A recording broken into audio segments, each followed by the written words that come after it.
ওড়িশায় খুন হওয়া জুয়েল রানার বাড়িতে হুমায়ুন কবির পরিবারের পাশে দাঁড়ানোর আশ্বাস।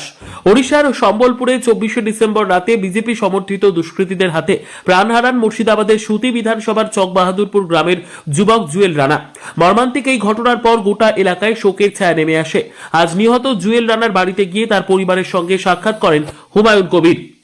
শোকস্তব্ধ পরিবারের পাশে দাঁড়িয়ে তিনি সমবেদনা জানান এবং আর্থিক সহযোগিতা দেওয়ার আশ্বাস দেন।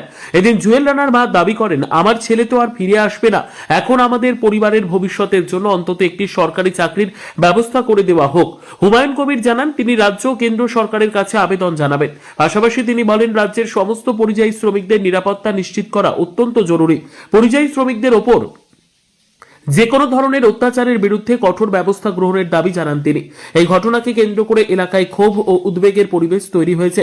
স্থানীয় বাসিন্দাদের মতে পরিযায়ী শ্রমিকদের নিরাপত্তা নিয়ে সরকারকে আরো সচেতন ও দায়িত্বশীল ভূমিকা নিতে হবে। যতদিন না হচ্ছে ততদিন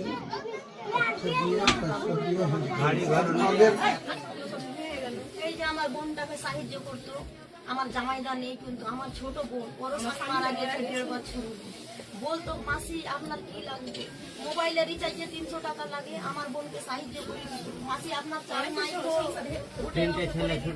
ওরও ছোট ছোট বাচ্চা, 2 বছরকার বাচ্চা, একটা 4 বছরকার, একটা 10 বছরকার। ওই কোথা থেকে পড়াশোনা করবে, ওই ছেলে আমার এত বুদ্ধি হয়েছিল। মাসি আপনার কি লাগবে আমাকে বলবো, আমার নামে জানাবো না। লক্ষ টাকা পয়সা দিত ফোন পে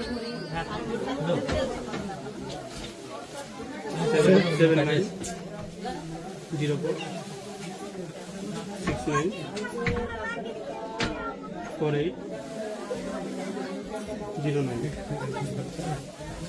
নাম